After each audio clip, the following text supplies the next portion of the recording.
성경 사도행전 9장 10절에서 19절 말씀 되겠습니다. 신약성경 사도행전 9장 10절에서 19절 말씀, 오늘 설교 제목은 예수께서 나를 보내어가 되겠습니다. 사도행전 9장 10절에서 19절 찾으신 줄 알고 한 절씩 교독하시고 19절 합독합니다. 제가 먼저 10절 읽겠습니다. 그때에 다메섹에 아나니아라는 제자가 있더니 주께서 환상 중에 불러 이르시되 아나니아야 하시거늘 대답하되 주여 내가 여기 있나이다 하니 주께서 이르시되 일어나 직가로 하는 거리로 가서 유다의 집에서 다섯 사람 사울이라는 사람을 찾으라. 그가 기도하는 중이니라. 그가 아나니아라 하는 사람이 들어와서 자기에게 안수하여 다시 보게 하는 것을 보았느니라 하시거늘 아나니아가 대답하되 주여 이 사람에 대하여 내가 여러 사람에게 듣사온즉 그가 예루살렘에서 주의 성도들에게 적지 않은 해를 끼쳤다 하더니 여기서도 주의 이름을 부르는 모든 사람을 결박할 권한을 대제사장들에게서 받았나이다 하거늘 주께서 이르시되 가라. 이 사람은 내 이름을 이방인과 임금과 이스라엘 자손들에게 전하기 위하여 택한 나의 그릇이라. 그가 내 이름을 위하여 얼마나 고난을 받아야 할 것을 내가 그에게 보이리라 하시니 아나니아가 떠나 그 집에 들어가서 그에게 안수하여 이르되 형제 사울아 주 곧 내가 오는 길에서 나타나셨던 예수께서 나를 보내어 너로 다시 보게 하시고 성령으로 충만하게 하신다니 즉시 사울의 눈에서 비늘 같은 것이 벗어져 다시 보게 된지라. 일어나 세례를 받고 음식을 먹으며 강건하여 지니라. 아멘. 살아계신 하나님의 말씀입니다. 이 나라들 간에 국가를 대표하는 국가 원수들이 서로 만나서 이 정상회담을 직접 하기도 합니다. 그러나 많은 경우에는 대신 사람을 보내어 중요한 일을 국가 간에 완수하여 이를 매듭짓게 하는 경우가 많습니다. 그래서 국가에 중요한 것이 있다면 사람들이에요. 인재, 사람들이 중요해요. 그것을 맨파워라고 합니다. 어떤 사람을 기용하며 어떻게 그 사람을 사용하느냐에 따라서 국가의 위상이 높아지기도 하고요, 달라지기도 하고 사회가 달라지기도 합니다. 하나님께서도 역시 사람을 보내어 사람을 사용하십니다. 피부적으로 좀 와닿게 말씀을 드린다면 하나님께서 저와 여러분을 오늘 사용하셔서 그분의 뜻을 이루어 가신다는 것을 믿으시기 바랍니다. 오늘 본문에 보시면 기독교 역사에 아주 중요한 한 사람이 나옵니다.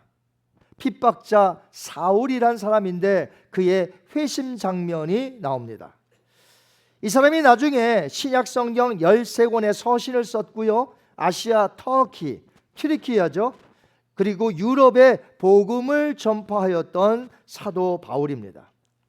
여러분, 살기가 등등하여서 교회들을 찾아가 문을 닫게 만들고 크리스찬들을 잡아 감옥에 가두는 이 청년 사울은 다메섹으로 가는 길에 빛으로 나타나신 부활의 주님을 보고 땅바닥에 엎드려집니다. 이미 그 강렬한 빛, 우리는 그런 빛을 보지 못했어요. 그러나 그 강렬한 빛, 그 빛을 사울은 보고 눈이 멀게 됩니다.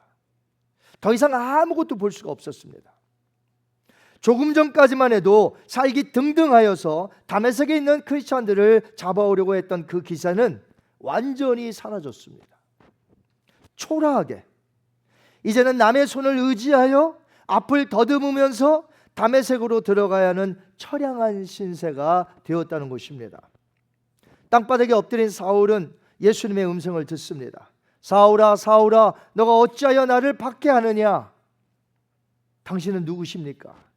라고 질문하자 나는 너가 핍박하는 예수니라. 들려온 답변은 충격적이었습니다.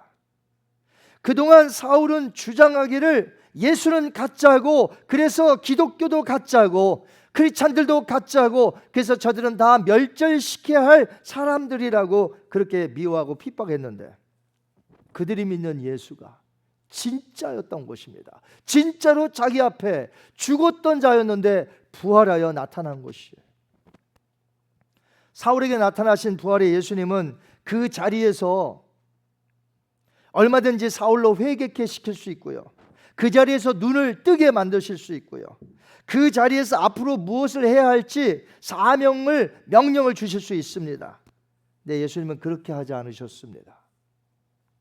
오히려 예수님은 눈먼 사울에게 이렇게 말씀하셨습니다. 어떻게 하셨을까요?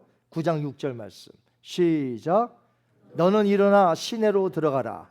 내가 행할 것을 내게 이를 자가 있으리라 하시니. 아멘. 예수님께서 한 사람을 사울에게 보내시겠다고 말씀하신 것입니다. 단지 다메섹 시내로 들어가 있으면 앞으로 너가 무슨 일을 해야 될지, 어떻게 해야 할지 내가 누군가를 너에게 보내어 가르쳐 줄 것이다 라고 말씀하신 것이죠. 한마디로 예수님께서 사람을 보내시어 그 사람을 사용하심으로 사울에게 앞으로 일을 맡기겠다 하시는 것이죠.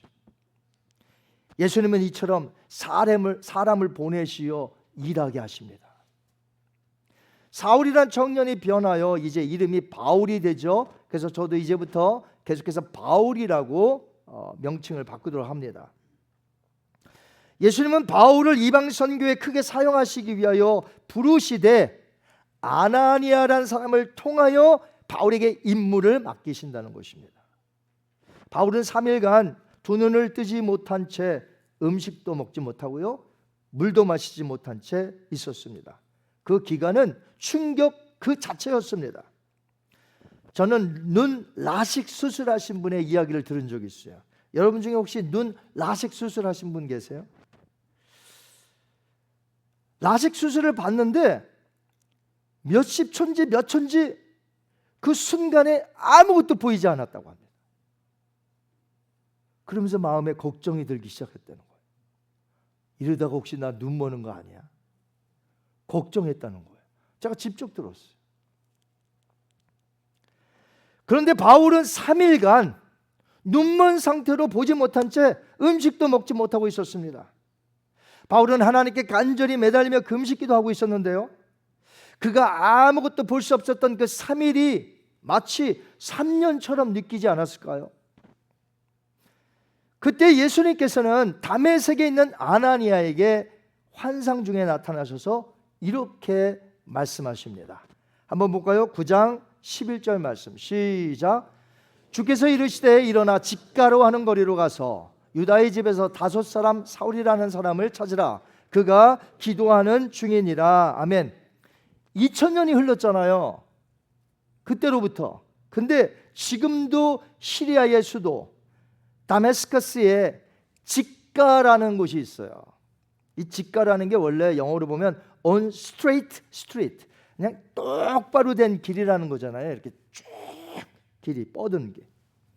근데 지금 이름만 바뀌었어요. 그 길 이름을 지금은 다르브 엘 무스타킴이라고 부릅니다.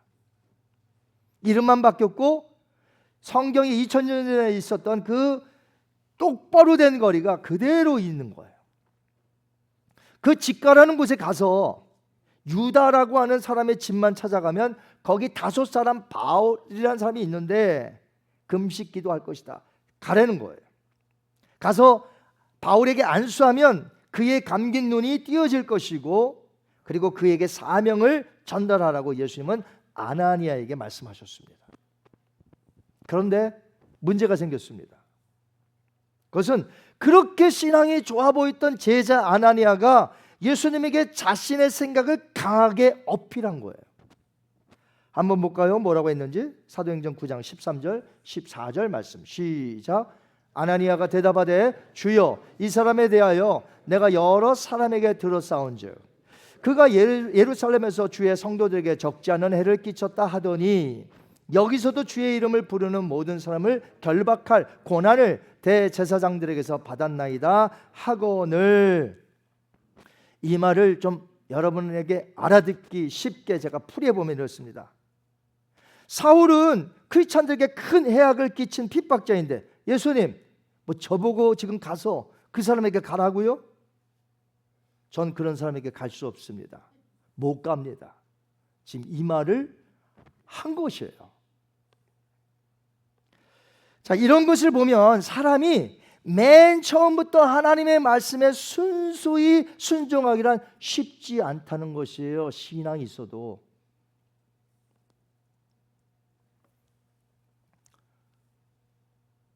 왜냐하면 사람에게는 들은 정보로 인하여서 그 사람에게 주장이라는 게 생겨요. 주장. 자기의 주장. 거기다가 이 사람에게는 고집까지 있어요. 고집과 들은 정보로 인한 주장이 작동하기 때문에 신앙이 아무리 좋아도 하나님이 명령하실 때 처음부터 순순히 순종하기가 쉽지 않다는 것이. 여러분은 어떻습니까? 하나님의 말씀이라고 이렇게 하면은 여러분께서는 순종하시나요? 즉각적으로? 어떤 분 보면 매번 안 하겠대요. 그래놓고 끝내는 해. 그게 참 신기해요. 그 처음부터 그냥 순순히 순종하면 하면 얼마나 좋아. 하나님 보시기도 좋고 기뻐하시고 다 좋을 텐데 안 하겠다고 하면서 끝내는 해. 또 기가 막히게 해요. 왜 그러는지 몰라. 지금 아나니아도 똑같은 거 아니에요? 무슨 말이에요? 못 가요. 어떻게 그런 사람한테 가요? 결국 가잖아요. 전지전능하신 하나님께서 다 알아서 하시는데 사람들은 좁은 소견과 자신의 주장으로 하나님이 시키는 일을 안 하려고 하는 때가 많다는 것이에요. 여러분 이미 말씀을 드렸다시피 예수님께서는 다메섹 길에서 빛 가운데 나타나셨을 때에 그 자리에서 바울을 고쳐줄 수 있었고 직접 사명을 줄 수 있었습니다. 바로 그 자리에서. 그렇게 하지 않으셨어요. 며칠 후에 아나니아를 통해 바울을 고쳐주시고 그가 감당할 사명도 그때 전달해 주신다는 것이죠. 그렇기 때문에 신앙인의 입장에서 가져야 하는 마음은 뭐냐면 예수님께서 다 조치를 취해 놓으셨을 것이라 믿고 그저 예수님이 시키는 대로 순종하면 되는 거예요. 그런데 아나니아는 자신의 주장으로 인해 그렇지 않았다는 거잖아요. 맨 처음에 하나님은 사람들을 보내시어서 사용하시기에 크리스찬들에게 가장 중요한 건 뭐냐면요, 하나님의 말씀에 순종하는 것입니다. 순종하되 아무 의심 없이 즉각적인 순종이 필요하고요, 예수님의 절대적인 권세 앞에서 겸손하게 무릎 꿇는 자세가 우리 모두에게 필요합니다. 예수님은 이제 의심하며 걱정하는 아나니아에게 이렇게 말씀하십니다. 9장 15절 볼까요? 시작. 주께서 이르시되 가라. 이 사람은 내 이름을 이방인과 임금들과 이스라엘 자손들에게 전하기 위하여 택한 나의 그릇이라. 예수님께서는 다 계획이 있으셨습니다. 아주 그것도 큰 계획이에요. 그렇기 때문에 아나니아에게 나를 믿고 그저 가라 명하신 것이죠. 아나니아에게는 예수님께서 가라고 명하셨고, meanwhile 그 시간에 바울에게는 어떤 시간이었습니까? 눈이 감긴 시간, 3일 동안에 묵상하며 기다리는 시간을 예수님께서 바울에게 허락해 주셨습니다. 바울은 그동안 무서운 핍박자로 살았기에 눈이 멀었던 그 며칠간의 묵상의 시간이 꼭 필요했어요. 그 자리에서 고쳐줄 수 있었지만 하나님은 바울에게 3일간의 시간이 필요한 걸 아셨어요. 여러분, 눈이 잠시 멀면 사물이 눈에 들어오지 않잖아요. 그렇기 때문에 오히려 금식 기도하는 가운데 영적인 시간을 가질 수 있지 않겠습니까? 이 사람이 바리새인입니다. 구약에 정통한 사람이에요. 그런데 그 율법에 자신이 믿었던 거와 이제 나사렛 예수 그리스도를 만나니 이 율법의 구약의 내용이 전체가 전부 나사렛 예수에게 초점이 맞춰졌구나 하는 것을 알게 되는 거 아닙니까? 그러니까 이제 구약을 다시금 다시 해석을 하는 거예요. 이런 것은 이런 뜻이었구나, 이런 것은 저런 뜻이었구나. 예전에 배웠던 것 다 이제는 틀렸다는 거죠. 그 시간이 필요했던 것이 전부 다 나사렛 예수 그리스도에게 초점을 맞춰서 해석하는 시간들, 진리를 깨닫는 시간이 바울에게 필요했던 것이죠. 그리고 바울은 예수님이 보내신 아나니아를 통해서 안수를 받음으로 그동안 감긴 눈에서 비늘이 떨어지면서 성령이 충만함, 이때 성령 충만한 거예요. 다메섹 도색에서 아직 성령 충만하지 못했어요. 근데 지금 안수 받을 때 눈이 띄어지고 성령에 충만해지고, 그 다음에요 세례를 받게 됩니다. 세례 중요하잖아요. 그리고 이제요 믿음의 형제들의 공동체 안으로 들어갑니다. 다메섹 믿음의 형제의 공동체. 근데 아나니아가 없다면 바울이 들어간다고 해서 받아주겠어요? 이 사람들도 지금 다 소식 듣고 있는데. 그러니까 아나니아가 바울을 데리고 형제들에게 들어가 교제하게 될 때는 할 수가 있는 것이죠. 아나니아는 이제 예수님의 말씀에 순종하여 직가에 있는 5사람 바울을 찾아갑니다. 한번 볼까요? 9장 17절에서 19절 말씀 시작. 아나니아가 떠나 그 집에 들어가서 그에게 안수하여 이르되 형제 사울아, 주 곧 내가 오는 길에서 나타나셨던 예수께서 나를 보내어 너로 다시 보게 하시고 성령으로 충만하게 하신다 하니 즉시 사울의 눈에서 비늘 같은 것이 벗어져 다시 보게 된지라. 일어나 세례를 받고 음식을 먹음에 강건하여 지니라. 사울이 다메섹에 있는 제자들과 함께 며칠 있을세. 아멘. 아나니아는 사울을 찾아 이렇게 말했습니다. 예수께서 나를 보내요. 오늘 설교 제목이기도 해요. 한번 따라 하실까요? 예수께서 나를 보내요. 분명히 따라 하셨죠? 혹시 예수께서 너를 보내요? 이렇게 안 하셨죠? 예수께서 누굴 보내요? 나를 보내요. 예수께서 나를 보내요. 그렇습니다. 예수님은 그분의 뜻을 이루기 위하여 사람들을 보내시는데 오늘 우리를 보내신다는 것이죠. 우리를 사회 속에, 국가 속에, 이 지역 속에 보내셔서 그분의 뜻을 이루게 하신다는 것입니다. 아나니아가 바울에게 갔더니 결국 예수님의 뜻이 무엇이죠? 바울의 눈이 띄어지는 것이고 성령에 충만하게 되는 것이고 세례를 받는 것이고, 그 다음에 다메섹 형제들과 교제를 나눈 다음에 그 다음에 무엇을 원하실까요? 복음 전파를 원하시는 것이 아닐까요?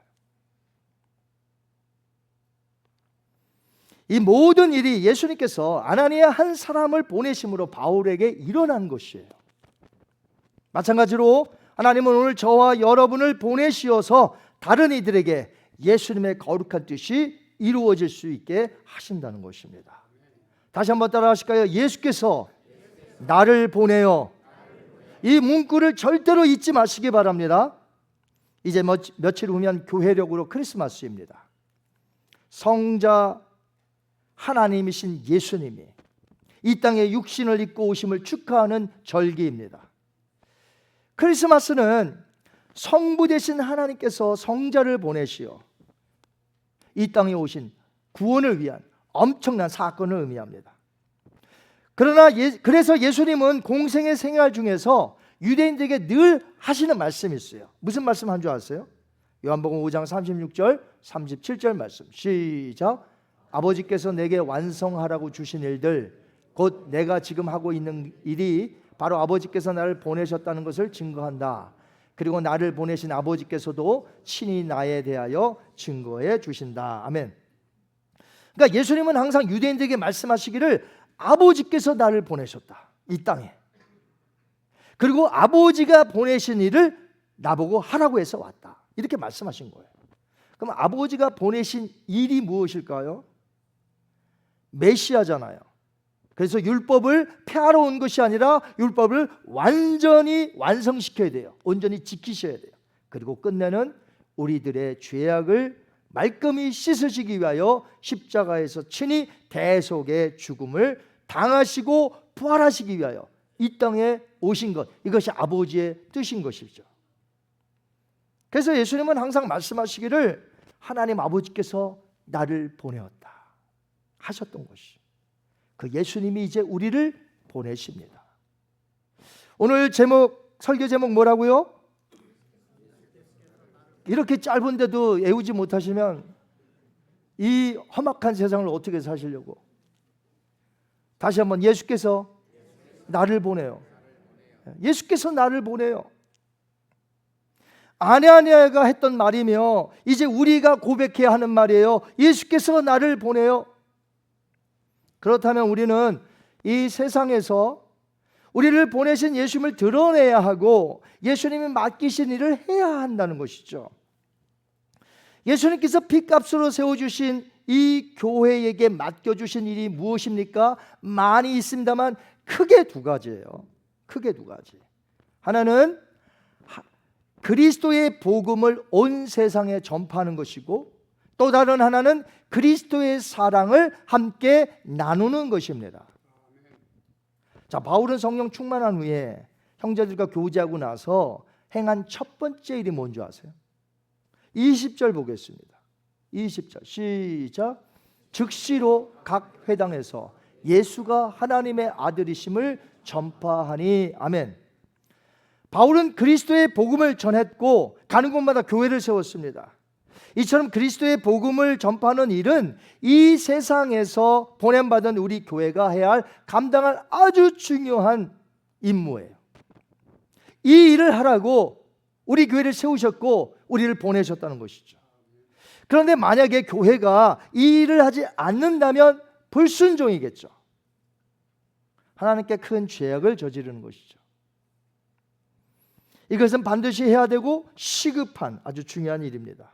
왜냐하면 죽은 영혼을 살리는 일이기 때문에 그래요. 우리가 왜 닥터들을 존경합니까? 사람을 살리는 일을 하잖아요. 생명을. 근데 우리들은 뭐예요? 이미 죄와 허물로 죽은 그 수많은 영혼들이 저 밖에 살고 있어요. 저대로 살다가 죽으면 지옥이에요. 그들에게 찾아 얼마나 중요한 일입니까? 또한 우리가 예수님의 손가발이 되어서 그리스도의 사랑으로 찾아가 나누어야 될 줄 믿습니다. 여러분, 이 세상에는요, 마음이 상한 자, 육체적으로 괴로움을 갖는 자, 절망과 낙심한 자, 먹고 사는 일상생활이 힘든 자 너무 많아요. 이 세상에는. 그러한 자들에게 그리스도의 사랑을 나누어야 한다는 것입니다. 바울은 먼저 예수님을 믿는 형제들에게 그리스도의 사랑을 실천하라고 했습니다. 로마서 12장 3절 볼까요? 13절 시작. 성도들의 쓸 것을 공급하라. 누구의 쓸 것을 공급하라고요? 자, 우리가 그리스도의 사랑을 이제 찾아가서 나눌 때 우선순위가 있어요. 그게 우선순위. 무슨 우선순위가 있다고요? 우선순위 첫 번째가 누구예요? 성도들. 그 다음에 불신자, 그 다음에 원수, 이렇게 가요. 성도들을 제껴두고 어려움을 겪고 힘들어하는 성도들은 안 해주고, 그 다음에 믿지 않는 자를 먼저 하는 것은 순서적으로는 아니라는 거예요. 그들도 돕되 순서가 먼저라는 거예요. 자, 예를 들어 보겠습니다. 잘 들으세요. 자, 어떤 크리스찬들이 모여서 막 기도합니다. 너무 어렵습니다. 다 어려운 사람들이 지금 막 하나님 앞에 호소해요. 자, 그러면 하나님께서 그 기도를 들으세요, 안 들으세요? 들으십니다. 그러면 응답을 하실까요? 하십니다. 누굴 통해서? 사람을 통하는데 누굴 통해서? 믿는 자들을 통해서 믿는 자들을 도우시는 거예요. 그런데 반면에 자, 여기 그룹은 어렵다고 모여서 막 얘기는 하는데 예수님을 안 믿어. 기도해요, 안 해요? 안 하죠. 근데 이쪽은요, 크리스찬들은 모여서 기도한단 말이죠. 하나님, 어렵습니다. 날 도와주세요. 하나님이 응답하시는데 하늘에서 뚝 떨어지게 하는 게 아니라 바로 우리를 통하여 돕게 하신다는 거예요. 그럼 기도의 응답이 됐죠? 누굴 통해서? 믿는 자들 통해서. 물론 안 믿는 자들 통해서도 하지만 믿는 자를 통해서 믿는 자들 돕게 하세요. 그 다음에 불신자들 우리가 마땅히 도와야 되는 거예요. 그 다음에 한 단계 더 가는 거예요. 우리 크리스찬들은 누구요? 원수까지도 사랑해야 하고 찾아가서 도와줘요. 자, 로마서 12장 20절 말씀 읽겠습니다. 시작. 내 원수가 줄이거든 먹이고 목마르거든 마시게 하라. 원수 같은 사람에게서 어떤 소문이 들립니다. 아유, 그래, 잘 됐어. 이게 아니라 그 원수가 지금 쫄딱 망해서 어렵고 힘들거든 찾아가. 내 원수가 줄이거든 먹이고 목마르거든 마시게 하고. 우리 크리스찬들이 그렇게 해야 된다 이 말이에요. 우선 순서가 있다는 것이죠. 우리는 이 세상에서 그리스도의 사랑을 나눔으로 그리스도를 나타내야 될 줄 믿습니다. 자, 오늘 말씀을 맺을게요. 아버지가 보내신 예수님께서 그 사명을 다 완수하신 후에 제자들에게 나타나셨어요. 이렇게 말씀하셨는데 이 말씀은 제자들에게만 하신 말씀이 아니라 21세기를 살아가는 저와 오늘 여러분, 우리 교회에게 하신 말씀이기도 합니다. 요한복음 20장 21절 말씀 시작. 예수께서 이르시되 너에게 평강이 있을지어다. 아버지께서 나를 보내신 것 같이 나도 너희를 보내노라. 아버지께서 예수님을 보내셨듯이 예수님은 21세기 이 시대에 우리를 이 세상에 보내셨습니다. 무엇인가를 많이 가진 자를 사용하신다고 오해하지 마세요. 우리에게 있는 능력을 보시고 그 사람을 보내시고 사용하시는 것이 아니라 능력은 예수님에게만 있으면 되는 거예요. 그저 우리는 보냄을 받았으니 순종하면 되는 거예요. 적은 물고기 2마리와 빵 5덩어리만 있어도 예수님은 그것을 가지시고 축사하실 때 놀라운 역사를 일으키신다는 거예요. 사람을 통하여 일하시는 예수님의 의도를 오늘 우리가 분명히 깨달았다면 이제 보냄을 받은 저와 여러분 지체 없이 예수님의 복음을 널리 전하고 예수님의 사랑을 나눔으로써 전하시는 여러분이 되시기 바랍니다. 내가 지금 누구의 명령을 받았는가 이걸 깨닫는다면, 누구죠? 만왕의 왕, 만주의 주, 그 능력의 하나님, 그것을 깨닫는다면 사명 완수하시고 하나님의 놀라운 역사를 크게 드러나시는 저와 여러분이 되시기를 주님의 이름으로 축원합니다. 눈을 감겠습니다.